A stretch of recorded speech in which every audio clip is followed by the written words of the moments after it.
Welcome everyone to today's virtual panel on workforce solutions for the hybrid school year, hosted in partnership between the Chemung and Corning area chambers. Many thanks to our presenters, Frank Gerbine, Ruth Harvey, Carla Hibbard, and Randy Hewitt for being with us today, and all the participants who have joined in. Please note this webinar is being recorded to share what we learned with the business community. Each panelist will share their presentation with you, then pause for time for questions and discussion. Please use the chat to submit any questions during the presentation. And just a reminder, when others are speaking, to please keep your audio on mute to minimize background noise. With that said, I'll turn it over to Frank to start things off. All right, good morning, everyone. Thanks for having me. I appreciate it. I'm Frank Gerbine. I'm the director of the Center for Human Resources at the Business Council. The Business Council is the largest statewide business membership organization in the state of New York. We're part of the Chamber Network, so we are considered sort of the New York State Chamber of Commerce. I'm part of the Center for Human Resources, which means we do advocate on behalf of our members on labor and HR issues. That's my responsibility. We have 7 in-house lobbyists who advocate on other different topics. I'm not an attorney, and I'm going to put my disclaimer up here. So if you say Frank said something during the program, I'll deny I said it. But I'm going to talk about the human resource aspect of this and what rights employees have and employers have during this unusual and unprecedented period in human resource management. I like to say it's the golden age of human resources, and I don't know if that's always a good thing or not. You're going to hear some creative ideas later in the program about dealing with some of these challenges. I'm going to focus on the legal aspects of what employers and employees have to consider as we enter into this school year. As one of the functions we have at the Business Council is a human resource hotline, and these calls come to me and emails come to me, and these are overwhelmingly the number of calls and emails we're getting right now. I have employees who need to return, who have children, school-age children, who when they're not in school need care. What are my obligations to them as an employer? So I'm going to focus on those. And again, we advocate on behalf of employers. So as you're going to hear later, I'm sure you're going to be hearing advocates talk about employees' perspectives and their rights and ability to find daycare and other services. But this will be sort of from the employer perspective.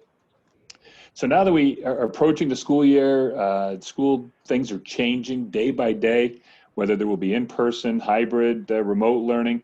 When the school dates are going to start, there's varying dates across districts. How's this affect me as an employer? I have employees who have children in different school districts, who have different obligations and responsibilities. What do I need to do? You're going to have employees come to you with a leave request. I need help. My child's school isn't going to start till September 12th. Until then, I need to provide daycare for them. I'm the sole person in providing daycare. What am I going to do? Or their school's going to be open 3 days a week, 2 days a week, whatever. How am I going to handle that? We're going to have to make some decisions as an employer. First, we have to determine what's the basis for their leave request. We could have employees who are quarantined because of exposure to COVID, who have COVID, who are positive for COVID, or they have a dependent child who is maybe tested positive for COVID. Or is this a request to provide childcare because the school is closed or daycare is unavailable? Is there a legal obligation to provide the leave? And we'll talk about the current legal environment and what our new obligations are since this all started. Or is there a right to leave under policy or contract? You may have collective bargaining agreements, or you may have policies already in writing that determine to what degree you're going to have to accommodate or deny this leave. So we're going to have to look at all 3 of those areas. So what is the current legal environment? I'm going to skip over New York State's emergency paid sick leave program because that's strictly limited to individuals who are quarantined because of a public health emergency. I'm going to focus on the federal programs because they provide paid leave, paid sick leave, and enhanced FMLA leave for individuals who need child care as a result of a school interruption. First, we have paid sick leave. If you're an employer of less than 500, you have to provide up to 80 hours of paid sick leave. It's typically 2 weeks of pay for an individual, what they would typically make. And you have to pay them a certain amount based on the reason there's leave. This is in effect until the end of the year as of today. As we know, Congress is trying to negotiate some sort of extended or additional provisions in the next Relief Act. We'll wait and see, but as of now, this will end on 12/31/20. As you know, there are 6 reasons you can use it, and we're going to focus on number 5, and that's caring for the employee's child. If the child's school or place of care is closed becoming an important word these days. If my child is in school 3 days a week and off 2 days a week, but the school is open those 2 days, there's some dispute as to whether or not that school is closed, and we'll talk about that in a second. Or if child care provider is unavailable due to a public health emergency. If you were going to rely on grandparents for child care, and those grandparents, let's say, were elderly and considered in the vulnerable population, they may have fear of COVID now, they may no longer be available for child care, that would be a qualifying reason in this situation. And as you know, there's also an expansion of the FMLA program. Small employers with less than 50 employees, this is all new to you, right? You weren't covered by the FMLA before, but now you are. Again, this applies to all employers with less than 500 employees. So if this is new to you, you're gonna have to learn some terminology here, and it's only available for one reason, and that is for an employee to take leave if their child's school is closed due to the pandemic, or again, daycare would be unavailable. The first 10 days are unpaid, but as you remember, you can use paid sick leave for the same reason. So there really is no waiting period as long as the employee hasn't used this leave before. They can get up to 10 weeks of this leave at 2/3 of their pay, up to $200 a day. That's up to $10,000 for the 10 weeks, up to $12,000 total during that time. It's 2/3 of their pay up to that maximum. And this is job protected leave. This means they are entitled to the same or comparable position when they return to work. Some important exceptions for this. If you're a healthcare provider or emergency responder, you are exempted from this.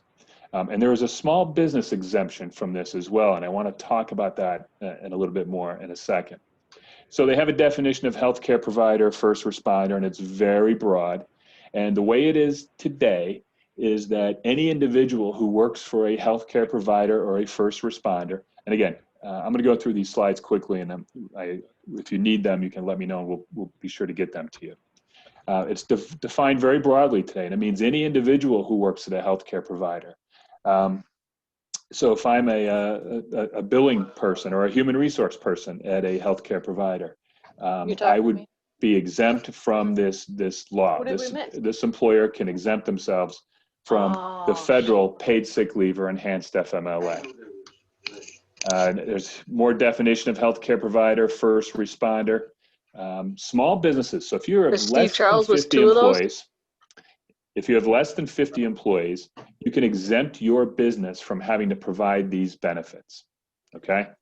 And how do we do that? We exempt ourselves. There's no test we really have to do. We don't have to submit anything to the Department of Labor. But if we're a small business, we can exempt ourselves from providing these benefits. Remember, we pay for these benefits, all right?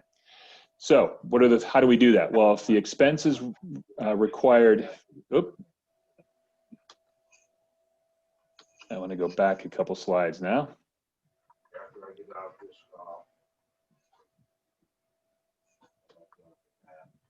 If the expenses to meet these financial expectations exceed business revenues, you can exempt yourself from providing these benefits. And we're going back again. Not sure why we're advancing.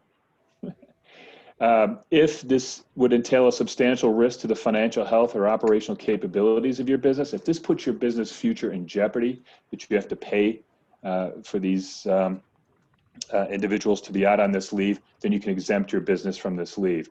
And then the third one is kind of interesting. It's this: if you provide this leave and it would result in you not having sufficient workers to perform the labor or service provided by the employer provides, or employees who are asking this leave, and your business would be unable to work. So one of the things we see this, and I've had this question at the Business Council, I'm a daycare provider, I'm a healthcare provider, and I have ratios that have to be met, right?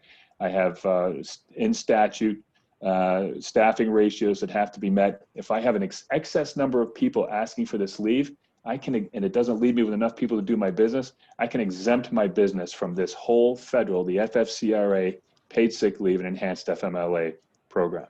Now, the Department of Labor, U.S. Department of Labor, wants us to try to work cooperatively with our employees to provide this leave. But we can, as a small business, less than 50 employees, get an exemption from this if it's going to prove this hardship. As you know, the federal leave benefits we provide, the sick leave and the enhanced FMLA, are reimbursable to the employer 100%. And the way that's done is prior to submitting our 941 form, which is our withholding form, through our payroll system, before we submit that money to the withholding money to the government, we get to withhold off the top of that the amount we paid for FFCRA, sick, and enhanced medical leave. I'm not a tax person. Payroll, this could be a complicated thing, so you're going to have to go to the website on this slide here, irs.gov, and look for the FFCRA FFCRA reimbursement procedure. There's a way to do that. So you're going to have to demonstrate to the IRS that this was legitimate leave. So how do we do that? I have an employee that comes to me and says, my child care is no longer available. Let's say it's the grandparents who have a fear of COVID. As an employer, I would ask for some sort of documentation for that. Now, the law is pretty clear that we can't press employees on this. We can't intimidate employees. We can't harass employees for doing this. So we're going to have to tread lightly when we ask for documentation. But on the other hand, we want reimbursement by the IRS, so we need something, okay? These are all highly fact-specific issues based on each individual case, and you're going to have to make a judgment based on that. There's no set form for this. There's no application form. The IRS has a form. You're going to want to be familiar with that. If you have a payroll provider who does this, an ADP or a Paychex or something like that, they've become pretty astute at this. Check with them about the reimbursement process. You have to worry about any other existing leave laws. If you are already covered by the FMLA, you may have to provide additional FMLA leave if an individual has a child at home or a family member with a serious health condition, or they themselves have a serious health condition. The ADA, if someone has a disability that makes them a more vulnerable population. I have diabetes, I have heart disease, I have COPD, some respiratory ailment, and I'm more susceptible to the effects of COVID than someone else. They could be asking you for an accommodation under the ADA. Look, I can't come back to work at this time. What do you have for me? We have to try to find some accommodation there. That should say New York City, safe and sick leave. New York City has a broad, expansive paid sick leave requirement. By the way, New York's going to have one beginning September 30th of this year, but we'll worry about that later. Any anti-discrimination statutes, you're going to want to treat employees, employers remember the rules, employees remember the exceptions, right? So if you gave someone a specific leave previously, and you're going to deny that now, you're going to have to be prepared to show that it wasn't based on a factor protected by law. Disability or workers' comp laws are still in effect. If someone contracts the virus and through the course of their employment, they may be eligible for workers' compensation benefits. And New York State paid family leave. Remember, we have paid family leave in place. Employees are still eligible for that. You need to have the care for a family member who has a serious health condition. All those standards are still in place. There was one change. The Workers' Compensation Board during the COVID crisis put out some emergency rulemaking, and they changed the definition of serious health condition. Typically, flu would not be considered a serious health condition, but the Comp Board changed this, and they included this last provision. Serious health condition also means a COVID-19 diagnosis by a healthcare provider. So if you have a family member who's been diagnosed with COVID-19, symptomatic or not, they have the diagnosis, one of your employees could take paid family leave to care for that individual. And remember, that's a large universe of people. I have a mother-in-law who could be diagnosed with COVID-19, and I could be using my eligible PFL time to care for that person. All the eligibility rules still remain. And I know I'm going desperately into someone else's time, so I'm trying to hurry. Remember your own company policies. You have sick leave policies, you have telecommuting policies, attendance policies. All these are still in play. If you have a leave of absence policy that says you'll allow someone to take a leave of absence and they apply, you're going to have to apply this as you have other employees in the past. And beware of collective bargaining agreements and the provisions that are in there. One big note, on August 3rd, the U.S. I talked to him a second ago because we needed to get the numbers together. And I told him you weren't back down here yet. I didn't know if you would be back, so I'll let him know. Please mute your microphone while Frank's giving the presentation to all participants, please. One last quick point. On August 3rd, a U.S. District Court for the Southern District of New York, which doesn't include the Southern Tier, but it does include downstate, made some decisions regarding the FFCRA.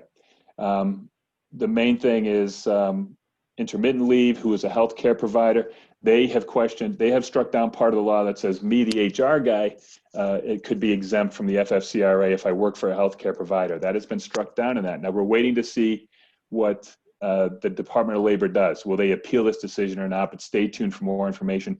In the short term, continue to do what you're doing. And that was all I have for everybody. And I know I took some time, and we'll be available for questions. I'll leave my contact information up there for now. Frank, you're fine. And if we do have some questions specifically for Frank, now would be a good time to do them. And also, don't worry, we are going to be doing a seminar coming up on New York State paid leave law, I think in September, with Michael Schiatti from Barclay Damon. So we do have a few more seminars specifically on those topics. So if you guys want to center your questions on specifically on the FFCRA and the FMLA at this point for Frank, that would be great. And you can either unmute to ask a question or submit through the chat.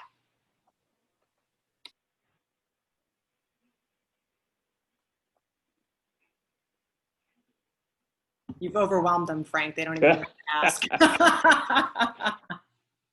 We can continue on. And Frank, if you don't mind staying on in case somebody asks a question, that would be great. And we can move forward to our next presenters, Ruth and Carla from the Chemung County Child Care Council and ProAction. So if you two want to continue, that would be great. And just a reminder, please, everyone, when you're not speaking, please do keep your microphones on mute. Thank you. Ruth, I'm just trying to give you control of the slides here. Okay. My screen decides to cooperate.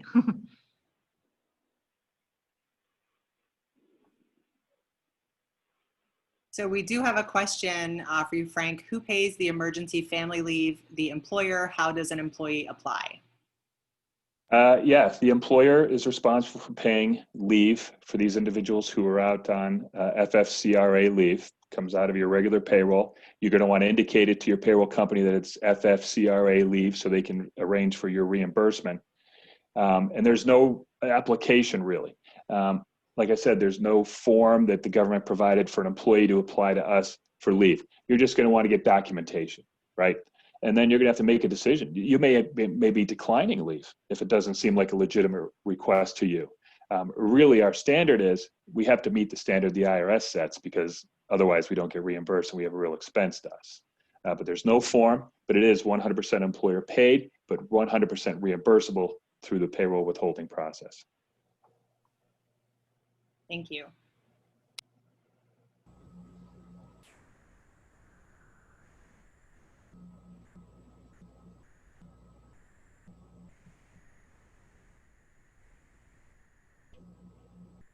Ruth, do we have you all set up to go?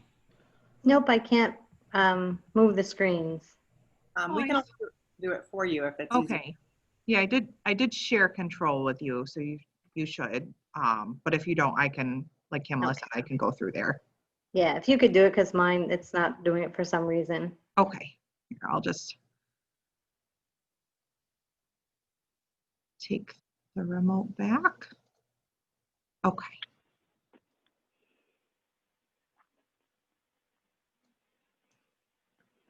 Okay. Okay, so we can go to the next one. There we go.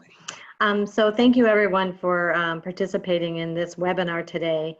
Carla and I, our agencies have both been in your communities for 40 years and 45 years respectively. And prior to COVID, there's always been a childcare shortage, especially for infants and toddlers, and parents are continuing to have babies at the local hospitals. And so that need continues. What we've added is the need for school age programs due to the models that the schools are having to use this year.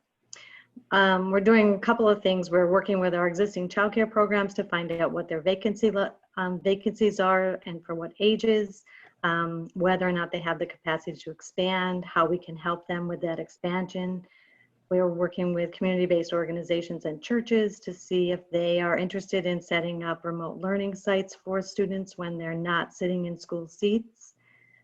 We both have a program called the Child Care Career Pipeline. So We're recruiting new individuals to open home-based childcare programs focusing on school-age children so that the students will have a remote learning site as well as before and after care. Both of our agencies administer the Child Care Subsidy Program, which is a program funded by the federal, state, and local governments to assist low-income working parents with the cost of childcare. And both of us have been busily administering New York CARES grants for child care programs. Ruth, can you talk about what the threshold is for that subsidy in Chemung County and Steuben, just because I know a lot of employees are questioning whether or not they're eligible for that? Yep, so parents must be working, and so for example, a family size of 4 can earn gross income of $52,400. So family of 3 is $43,440, and it is gross income. And unfortunately, it's not higher. We know we have a lot of families who are over those income guidelines. Both our agencies and others like us in the state have been working with the governor's office and trying to ensure that there's some funding available for parents who exceed those income guidelines, because parents are going to be paying for care that they normally wouldn't be paying for because their kids are usually in school. So we're working on that, but haven't heard any positive news on that front yet. Next slide, please. So because parents are faced with childcare issues and school issues right now, trying to work at the same time, trying to get to work on time, they are facing some challenges that maybe they haven't had in the past. So you may find that you have employees who come to you and say that there's no openings. So both of our agencies are getting calls now from working parents saying, I need care on Monday, Tuesday, Wednesday, or I need care on Wednesday, Thursday, Friday. And unfortunately, there is a shortage of care in our communities. So you may find employees coming to you saying it's not there. So you have the option, like Frank said, that they could go off on leave. But if you want to prevent that because you need your workforce, maybe you could think about some alternatives, such as offering opportunities for them to flex their hours, work from home, work at a different site, whatever you can think of that would work for you, where you still have your folks working in the office or in the on your manufacturing floor, but they can also meet their childcare needs.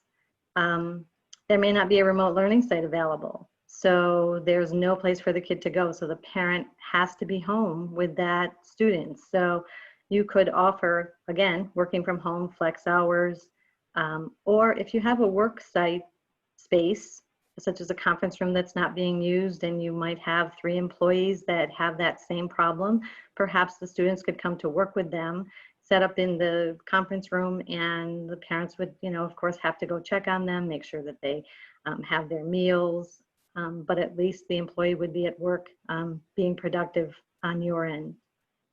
Next.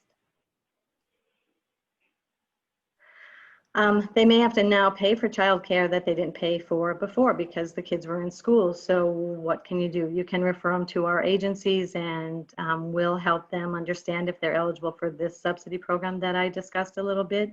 You can set up a dependent care pre-tax program for them, or you can look at purchasing slots at local childcare programs to assist your employees.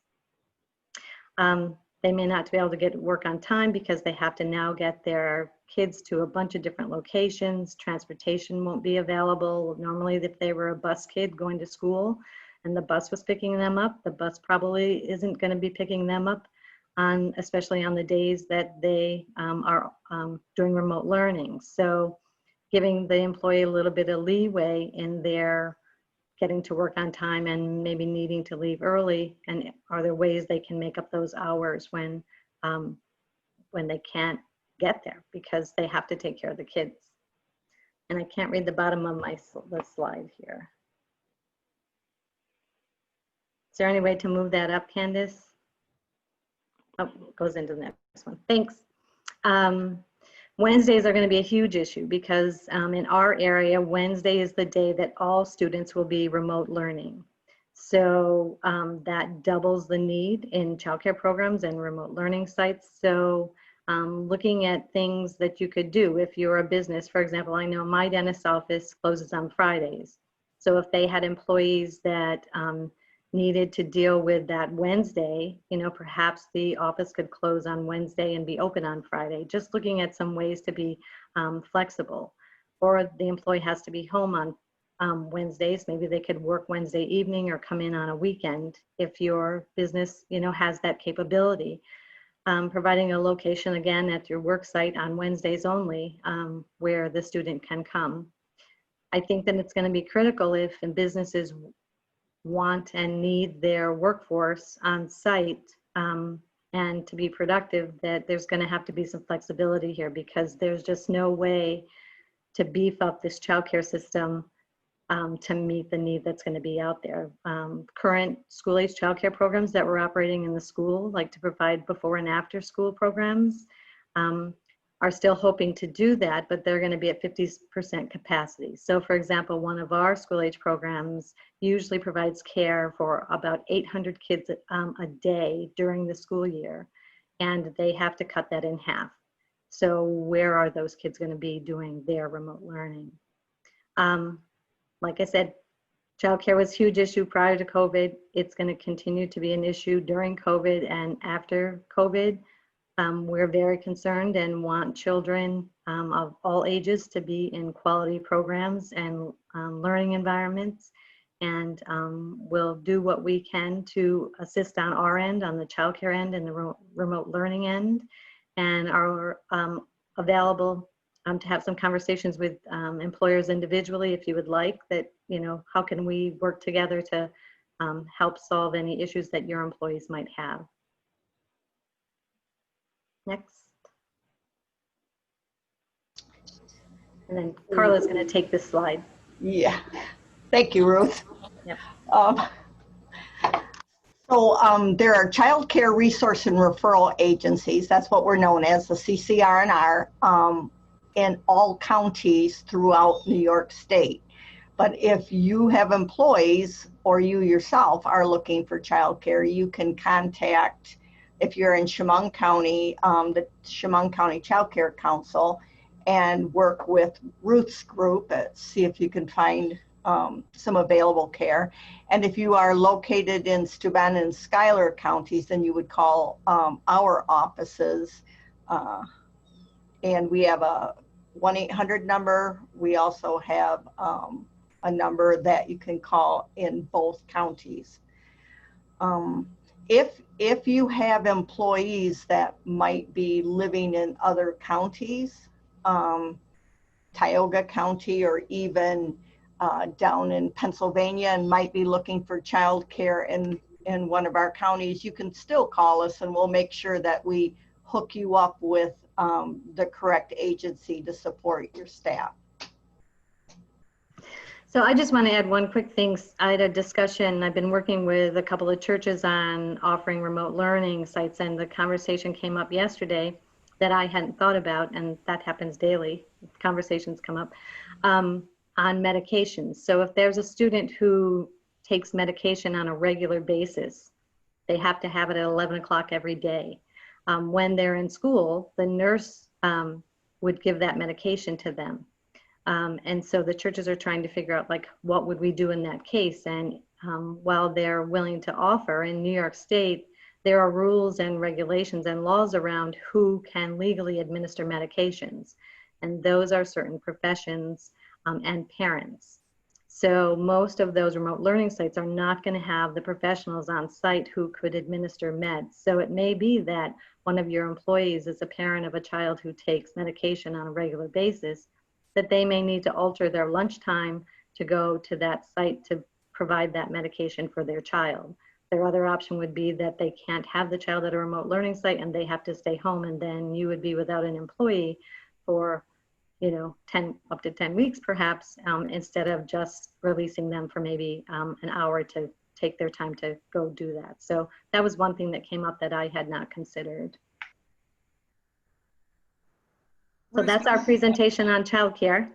Ruth, we did have a question in the chat, and it kind of follows up on this, but in addition to the churches, have you been working with other institutions like synagogues or mosques?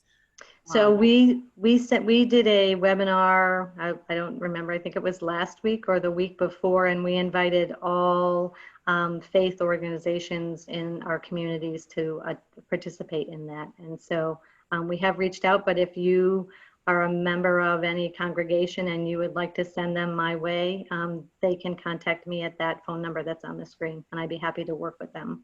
And I'm sure Carla would too in her counties. So yeah. I think in Steuben and Schuyler counties, what we've done is flood the community with an interest form to see if there would be community rooms or Grange halls, any kind of a site that would be able to provide a space for care. And so now we're wading through those as well. And those remote learning sites, you know, there's a lot of factors for them also to ensure that they have policies in place when kids arrive, you know, what happens if a kid gets sick while they're there, ensuring they have enough supervision, Wi-Fi capabilities so the students can be online with their teachers during the day.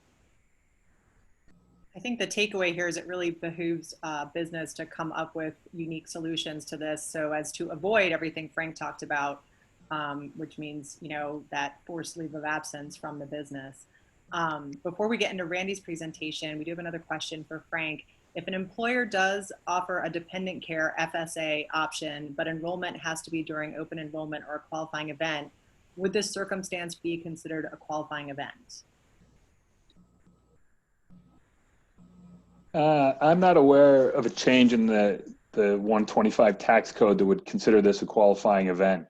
So unfortunately, I think if when you made your election at the beginning of the year, in spite of the fact that we had dramatically changed circumstances, I don't think it's a qualifying event. I'm going to check though. And it wouldn't surprise me if in future relief packages that the Congress is working on, that maybe that comes up. But again, I'm going to go check and see what I can find out. But I don't think this is a qualifying event. Okay, thank you. And with that, we'll obviously keep asking questions through the chat, and we can move on to our next presenter, Randy Hewitt with the Community Foundation. All right, hi everybody. Let's see, I'll see if I can give you control here, see if it works this time. Okay. Okay. Looks like it's working. Let me see. Oh, no. Oh. You know what? Do you mind if I just ask you to advance slides? Absolutely. Okay, thank you. Yeah, no problem. So hi everybody, I'm Randy from the Community Foundation, and we've been, we dove into this. Can we go back? Do you mind?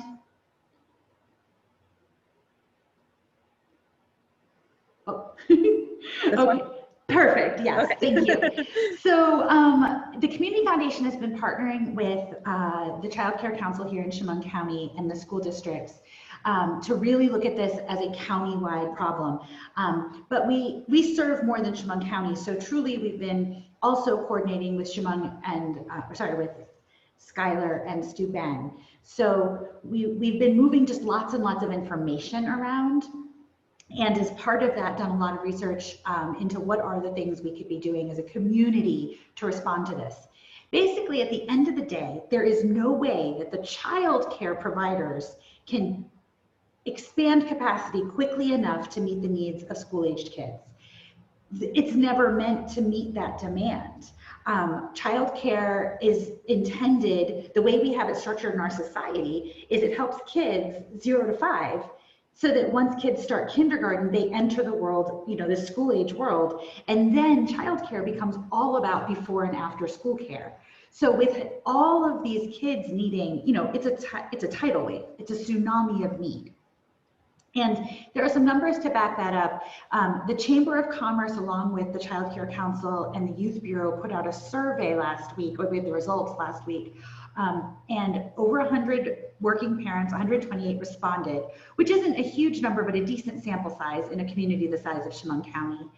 And 67% of working parents, as of the last week, did not have a plan yet for how to take care of their children 3 days a week during blended learning. And 80% of them are still looking for information about childcare, meaning what we see is even those who consider themselves as having some kind of plan right now, it's not very permanent as far as a plan. So 67% have no plan, but 80% still want more information.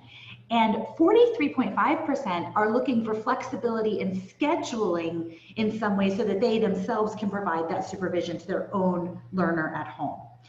Okay, so that's where I want to jump in now with beware of ignoring the problem. If you're thinking right now, oh my gosh, this is huge, you're right.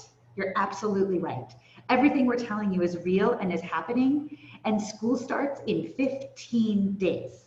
15 days. So we're having this today so that you can leave this webinar and go immediately start working on solutions for your workforce. There will not be a one-size-fits-all solution, not for the community and not even for all of your employees. As Ruth pointed out, a child that takes a medication has a different need than a child that doesn't. A 10-year-old is a different need than a 6-year-old. A family with 5 kids has a different need than a family with 1 kid. We have to keep that in mind. We haven't talked yet about cost, but cost is a huge issue for families. If you pay the full cost of care at the number of hours we're talking about, a quick back of the envelope math shows you that a family will be paying upwards of $3,000 to meet the care need over the next couple of months. So people don't have $3,000 sitting in their checking account. That's for 1 kid. If you go the full cost of care for the full 3 days a week. So what I can tell you right now is, even though we know that 80% want more information about childcare, 100% of parents, working parents in your workforce that don't have a stay-at-home partner available are worried about this issue. Okay, now we can advance. Thank you. So what I'm going to do now is run through some of the ideas that Ruth touched on in her presentation and get into some of the pros of each one. So encouraging working from home. That's a lot of what happened in March, April, May, is just kind of, boom, you're working from home now. The pros of just encouraging people to work from home are on the screen here. There are no additional childcare expenses, so we're not worried about that. This is what truly gives a family 0 COVID exposure. If they can work from home and their kids learn at home, you have the ultimate closed system. And a big difference from the spring, when people were working from home and also supervising their kids' learning might have only been 20 or 30 minutes in a given day, or may have been all sort of pushed into 1 day per week. You know, oh, we have to meet with the parent, with the teacher in Google Classroom on Friday morning from 9 to 10 a.m. And then the rest of the time was independent learning. That's not what it's going to look like now at all. Even kids as young as kindergarten are going to have daily sessions online when they're learning from home. And those sessions are going to range from 2.5 hours up to about 5 hours of learning. So if your employees found it really hard to get their work done because their kids were like bouncing around, it's going to look different in the fall, particularly if they have older elementary kids. If you've got employees with 3rd, 4th, 5th graders and then middle and high school, the expectation is that they are really, during the school hours, engaged in distance learning, in virtual learning. So your working parents are going to have more time to dedicate to working from home starting in September than they were able to do in March, April, May. March, April, May, I'm willing to just go on the record, you know, that was an experiment and we learned a lot from that experiment, and schools are working really hard now to make sure that September looks nothing like that. So these are the pros of just straight up, if you can, have them work from home. Okay, next slide, please. So, but that, it makes the presumption that you have workforce that can actually work from home 3 days a week. And obviously that is not the case for most employers. So another idea is supporting what is called a parent care pod. There's been a lot of information in the media about pods, and some of it is really misleading because we're using the word pod to describe a bunch of different scenarios. So I'm going to describe what a parent care pod is in the most traditional sense. Parent care pods are where you have a group of families. I'm going to say 3 for the purposes of this illustration. You have 3 families get together and they each have kids in the school building, let's say on Monday and Tuesday. And then the 3 families together say, we're going to handle Wednesday, Thursday, Friday. So on Wednesday, all the kids are in one house and that parent is working from home or off on Wednesday. On Thursday, the kids are at the other house, and on Friday, the third house. What that means is you could have a working parent that only needs to take 1 day off per week to supervise a group of kids.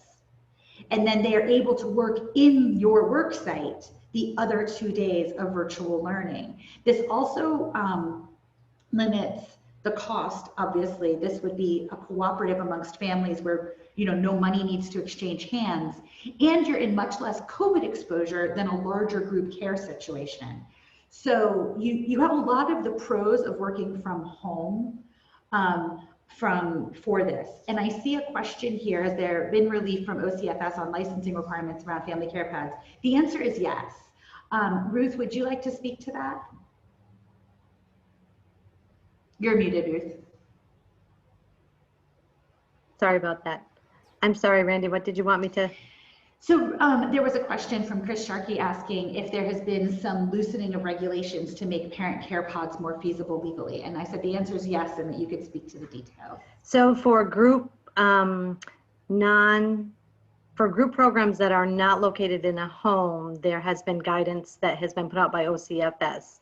For family daycare, our focus has really been to work with those providers on what their availability is to provide remote learning opportunities for the kids that they have in care or the siblings of the kids that they have in care by expanding their school age slots. No, but this is specifically a group of families coming together as a cooperative, not a current provider. So I think that it's exactly what you said, that it could be with one family one day and another family another day. I don't think that it needs to be regulated. Yes. Okay, thank you, Ruth. Yeah. So this would be a way if you wanted to provide, 1 day off or some sort of real flexibility. And if you have a working couple, theoretically, they could take off 1 day every other week in order to manage this. So you could get down to your employee, if they have a working partner, only needing 1 day off every other week if their partner can handle the off week. So this gets really flexible, but you need these families to start working together immediately to set this up. And we need to make sure that those families are all comfortable and using the same health and safety precautions. Everyone has the same expectations around how to stay safe during COVID. Can we advance? Okay, and then now we're talking about those on-site learning spaces. So this is where you allow your employee to bring their kid to work with them or children to work with them. And this, is good for certain environments and not great for others. It really depends. But this gets your employees on site as scheduled. They're working in their traditional workspace. Again, no additional expense to families. I don't want you to, and this is another thing, don't visualize what happened in the spring. Kids, again, will be engaged, particularly those older elementary, middle, and high school. They'll be engaged in their virtual learning, so they're not going to be running around the office. They're going to be busy in their classroom environment online. So you'd have reliable periods all day that your working parents can be dedicating to work, that they won't be in a constant state of supervision of students. And really, if you've got someone with maybe a 7th or 8th grader that needs reliable internet and brings them in, you could be introducing an older student to a potential career. If you show, if you show this kind of flexibility and allow them to come in, they may find they really like the environment and you could be building future workforce. Some of the options that we've seen out there are people working side by side. Like I have an office, and if I had a school-age daughter or son, they could just be working in my office. But we also have a shared conference room, and right now, clearly, we're not having large group meetings. So that space could socially distance. We could probably have upwards of 6 kids learning in that space, appropriately spaced apart. So you'd want to be considering that in your space. Would you rather them working side by side, or would you like to provide some kind of shared conference room for student learning? Okay, next slide, please. And then yes, there is the great question of Wednesdays. No matter what we do to solve all of the world's problems, Wednesday remains a really big challenge. Every large district in our region, which includes the vast majority of students, is learning virtually on Wednesdays. That's allowing the buildings to be deep cleaned between cohorts, Monday, Tuesday, and Thursday, Friday. So with every student learning virtually, that puts a massive amount of pressure on all of our other opportunities for care. So all of the churches and community groups stepping up and providing space see double the demand on Wednesdays. So if you as an employer can help us reduce that crunch time on Wednesday, then you're going to really, really be helping all of your workforce, your entire pool of employees. So perhaps you just say, I like Ruth's point, everything's closed on Wednesday, where everyone's working from home, or Wednesdays we close and now we're open on Saturday, or whatever that looks like. And back to the cost, even if someone just has to straight up pay for care, if they can have Wednesday off or working from home on Wednesday, then that lessens the out-of-pocket expense for working parents to 2 instead of 3 days. That's a massive change. That's 33% of the cost of care can be reduced. To this end, here at the Community Foundation, we have a really small staff. We are also eliminating Wednesday meetings. We figure if we don't have people called to, and I'm talking about Zoom meetings obviously at this point, but we are turning Wednesday off basically for work that demands people's time outside of our space. So we're going to do our part to try to reduce the demand on nonprofits that are accustomed to Community Foundation meetings. And I think if enough of us take that step and take Wednesday off the table as a potential meeting time, we will be able to encourage more and more people to work from home. So this takes the whole community. This is a real team effort. We have to make Wednesdays work. Okay, and now advance the slide. So this is the hardest part of this, and it goes exactly to the opposite of what we want as employers. As employers, we want everyone to be in the same boat, and that's what's really important usually for fair and equitable workplaces. Here we're saying we actually need to be looking at individualized work plans. Like I was borrowing the language of education. An IEP is an individualized education plan. Parents right now need IWPs. And when you look at your workforce, when you look at your group of employees, if you have someone that would really benefit and could do their job in one of the flexible ways, like they could work from home and the work would get done, and the role they play within your business would not be disrupted by them working from home. But if you say to your entire workforce, no one is allowed to work from home, they might be the person who gets one of those childcare spots.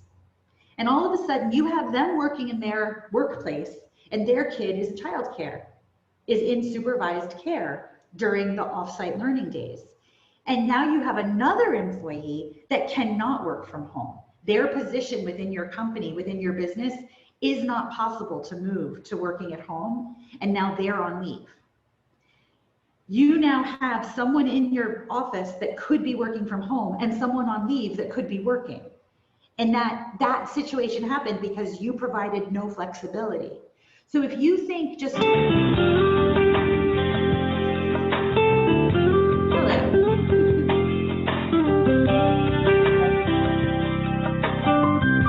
Can you all still hear me?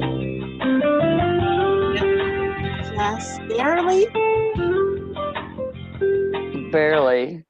Hi, oh, okay, the music is gone.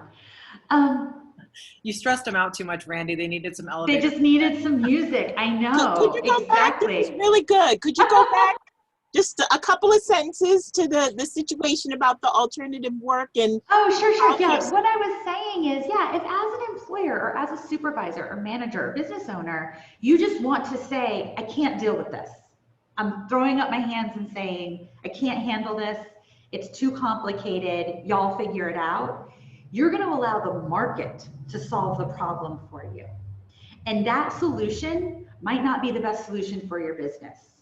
If instead you have the ability within all the legal parameters outlined to go person by person, employee by employee, and figure out the best strategy for now through January, you have a much better shot at keeping your workforce at work and engaged. And I will say, just on a very human note, people are paying attention right now. People are going through, we're all experiencing trauma together. And they notice the employers that are helping and the employers that are problem solving. And they notice the ones that aren't. And when you fast forward a year or so, and we're in a different economic environment, and we're back to scrambling to try to keep good employees, the last thing you want is someone saying, well, I know they didn't have my back when times were tough. So it's really, everything about this moment says you need to be working with your employees and you need to be in the situation with them. And I have lastly here, it's going to be really tough, but this is temporary. If we all play by these rules, if we get through this time, come January, we should be able to get kids back in school 5 days a week. It feels really daunting because 15 days from now, this whole thing goes live. But in a mere 3 or 4 months, we could be moving back toward a much more standard care situation. So don't lose good people. Don't lose good people over a temporary problem. So I'll take a peek at the chat too. I only saw the chat as they popped up. And I think a lot of these are going to be questions for Frank. It looks like a lot of them are getting answered by Frank and Ruth, which is super. Good. Okay. If there's any questions that people would like to ask, not in the chat, please feel free to unmute at this time. Randy, thank you for that. Again, I think the takeaway here is, as Randy said, we're in a temporary situation, so let's not have permanent issues come out of this. Let's try to be flexible where we can. This is Brian Hart from Chemung County Environmental Hygiene and Social Services. You all know I love innovation and trying to be creative, and I had some of these discussions with the county exec and was saddened to hear I was the only department head that's ever brought any of these issues to him. But one of the biggest challenges, I know we're not unique in this, is in a union environment, flexibility is like unheard of because you have to have uniformity, or you get union grievances for lack of uniformity. So, and I've already heard that from staff, that if I give any kind of flexibility to parents of children, then I have to give flexibility to all, or they'll grieve it. We have been wondering about union contracts, and I know that the school districts are facing some of those situations because you have union contracts there. I'm pleased to say that a lot of our view, what we've seen from the teachers unions, is actually looking to do a lot of cooperative work, understanding what I said about this as a temporary problem.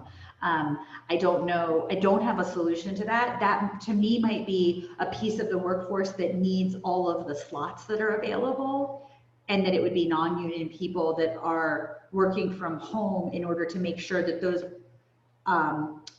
care opportunities are available to union workers who don't have the same flexibility. At this moment, it'd be great if the unions could come to the table and be part of the problem solving, but I know that that's being a little bit, optimistic. But Brian, I'd be happy to talk to you offline as well. I see a question here, Cam, if you don't mind, I'll dive in. What is your suggestion? So Renee, what is your suggestion for employee requests to work remotely and to not have enough access to internet or limited internet? Creative ideas are welcome. Oh, I'm so excited. I have an answer. Okay. So in addition to all this work with childcare, supervision, and employers, we have a 10-point plan that we're working through right now. So trust me, there are a million moving pieces in getting our community ready for virtual blended learning. One of them is all about internet access. Our school districts are going student by student, home by home, and figuring out how to make sure that the students have enough internet access for learning. So the bonus of that is then making sure the parents have some internet access for working from home. We break down the community into 3 segments. What you have are people who have access to broadband internet that can't afford it. You have people that have access to cellular internet but can't afford it. And then you have people that no matter if they have $1 million, zillion dollars in the bank, there's zero internet provided to their house. So we're solving those in 3 different ways. People who have the access to, say, a Spectrum type internet and can't afford it, there are programs that the school district can help work with Spectrum to get them free internet or very low cost into their home. So your employee, you'd want them to be working with their home school, meaning if their kid goes to Divin or if their kid goes to Broad Street, that they work with that school to get access to that low cost internet program.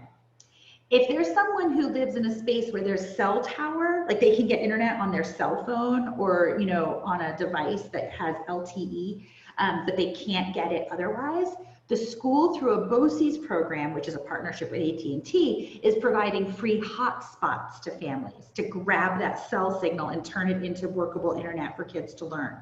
So again, you go right to that home school and you talk with the school about getting one of those hotspots. The schools are also reaching out. The third option is far more complicated. That's like our deep hills that have zero access. We are right now working with a provider that can pop up towers really fast. Like 2 weeks, you can get a tower up and running. I don't have the data for Chemung County in front of me at this second because that's in process.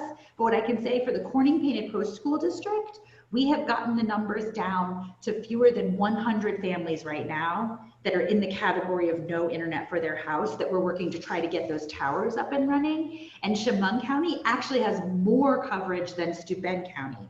So believe it or not, between the paying for, helping people pay for internet and the hotspots, that covers a bunch of Chemung County. And we're looking at the 3 dead zones right now in Chemung County that are the boldest, that have the most people in them. So to answer your question, the creative ideas, work with the school, have your worker work with the school to get internet to the house through these programs for the kids to learn, and they'll start having some internet for working as well.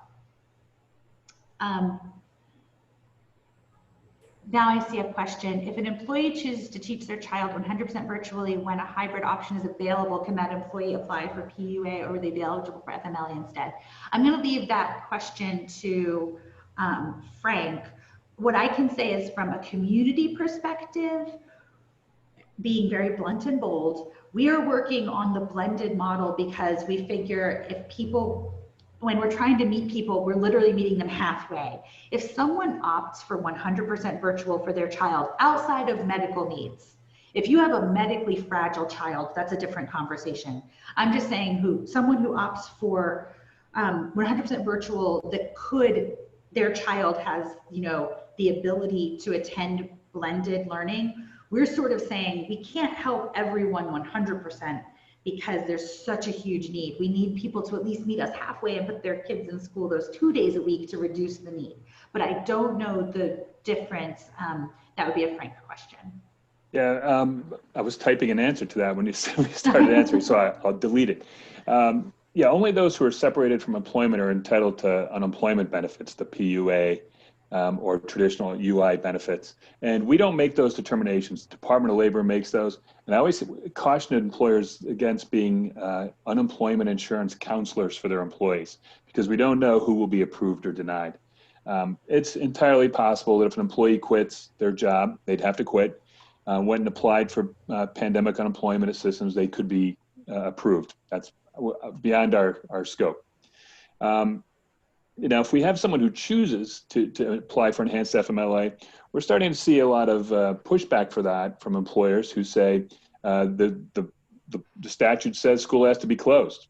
School's not closed. You're just choosing to keep people, your children home for school, and they're denying these FMLA benefits. Employees have the option to appeal this under the DOL. There's a process for this to, if you feel you've been wrongly denied FFCRA, FMLA benefits. There's a process to approve that.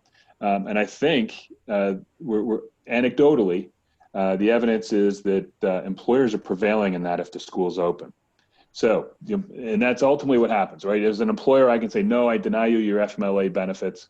You disagree, you go to the DOL, it's arbitrated, weeks passed, right? This doesn't help anybody, right? Now, time has passed, you're not working, you're staying home with your kid, you're not getting paid by your employer. And eventually the DOL will make a decision. And so, as you mentioned, we want to meet people halfway, right? We want to try to provide an accommodation. And certainly if you have a child who is vulnerable, has a serious health condition, the ADA is in play now, right? An individual with a disability, the parent is asking for an accommodation. As an employer, you have to try and provide, engage in a constructive dialogue, we call it, where we come to an agreement on a reasonable accommodation. So no good answer for you on that question, but we don't approve or deny unemployment claims, and we could deny an FMLA claim on that case, and I think employers would prevail, but again, it doesn't help anyone, I don't think. Frank. So Randy, oh, go ahead. Sorry, Cam. Randy, it's Chris Sharkey from Corning. Can I come back to the licensing question for a minute? Because, I would love to encourage our employees to do the neighborhood, family pod solution. And I thought I heard in the answer to the question, we don't have to worry about licensing, but is it a little more complicated I think than that? Because the younger kids, for example, first graders are only going to be learning virtually for a couple of hours a day, as they should, age appropriate. But, that means they're going to be in care for the rest of that time. Basically, here's the thing. It's basically a play date. It's basically no different than having kids over after school to play. There's no role for our CCR&Rs in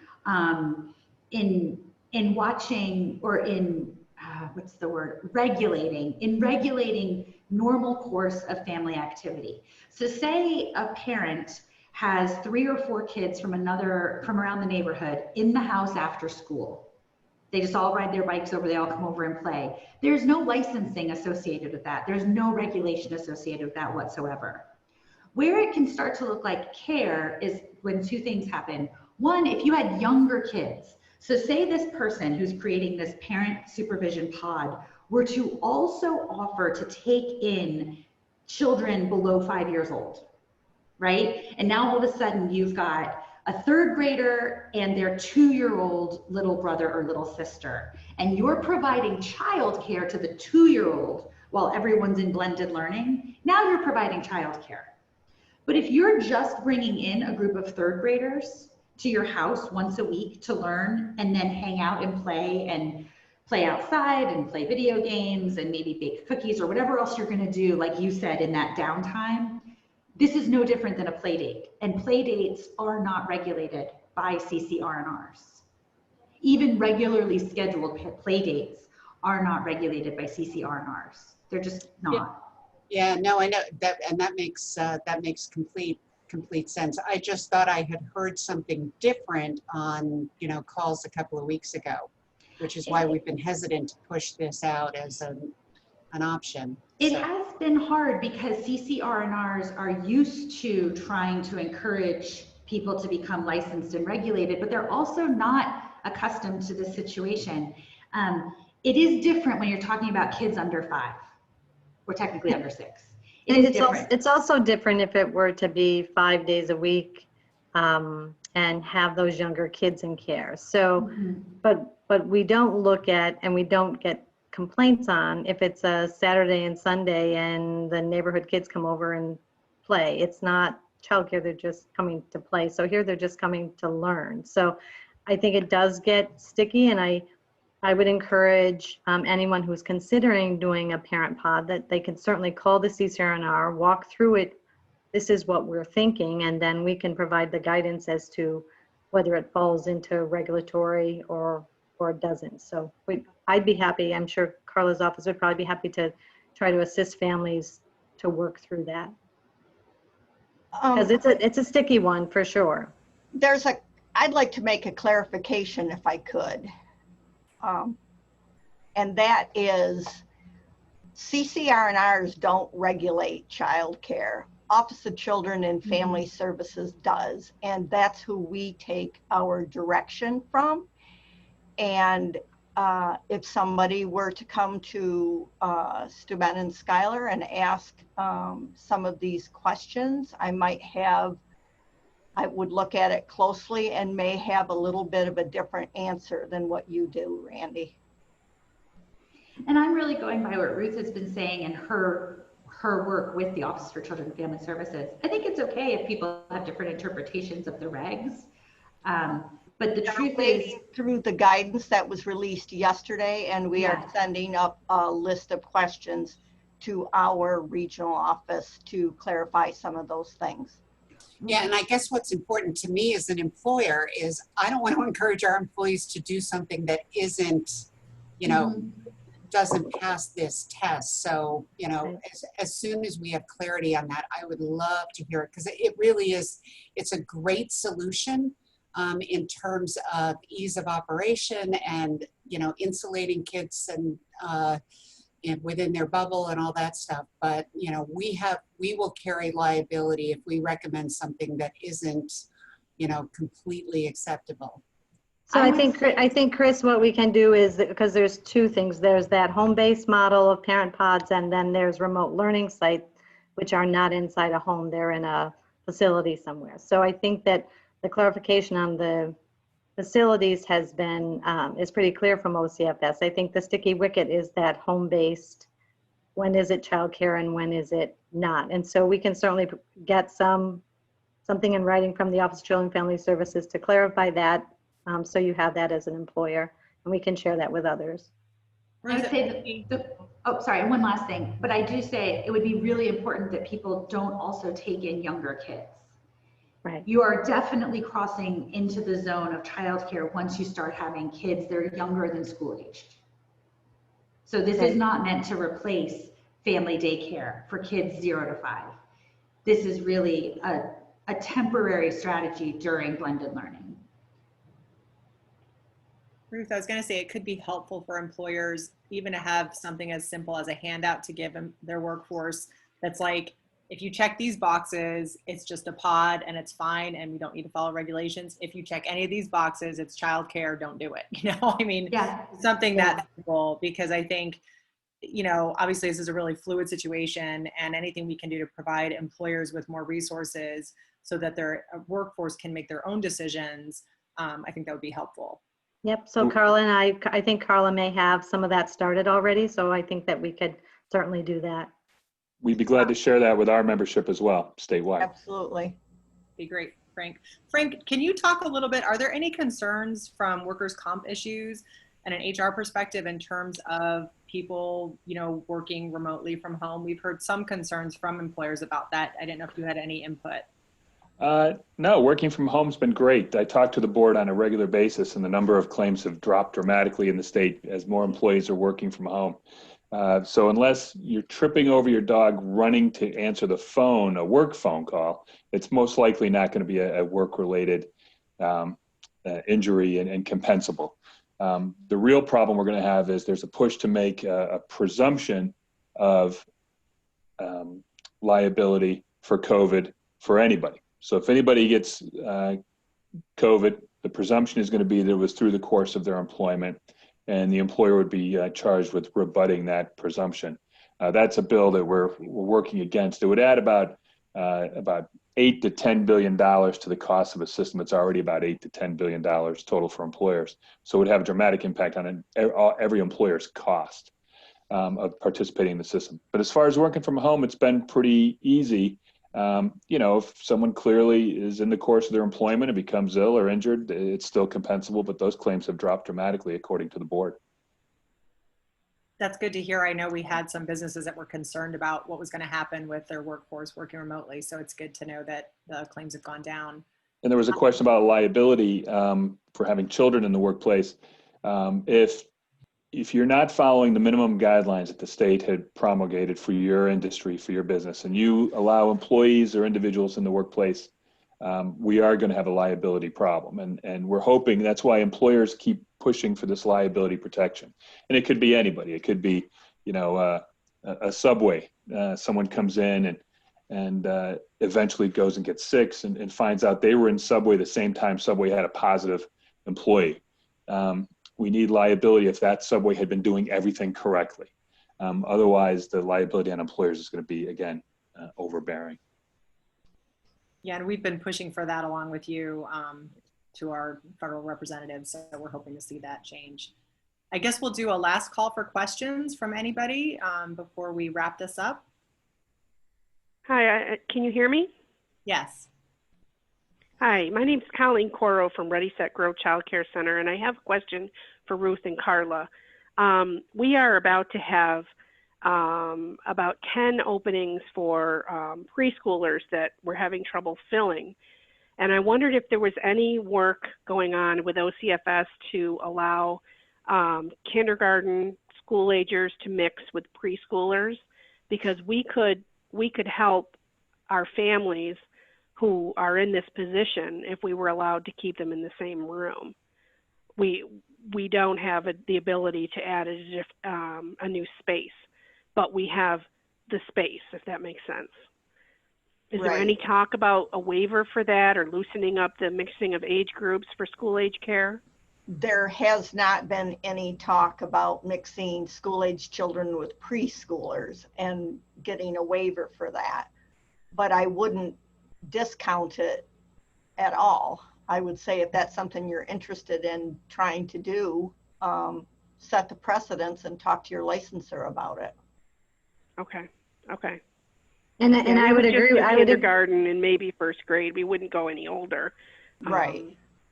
I would agree with Carla on that and talking to your licensor, because they have looked at how rooms can be divided with dividers depending on how the room is set up. And so I think there's some potential there if you can demonstrate that, you know, even within the room, if there's some separation and what that would look like. Right. Okay. Thank you.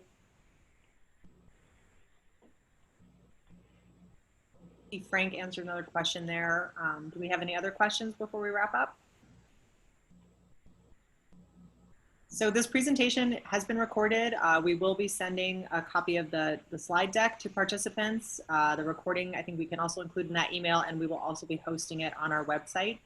I want to thank Frank, Ruth, Carla, and Randy for this presentation today. I think it was very helpful.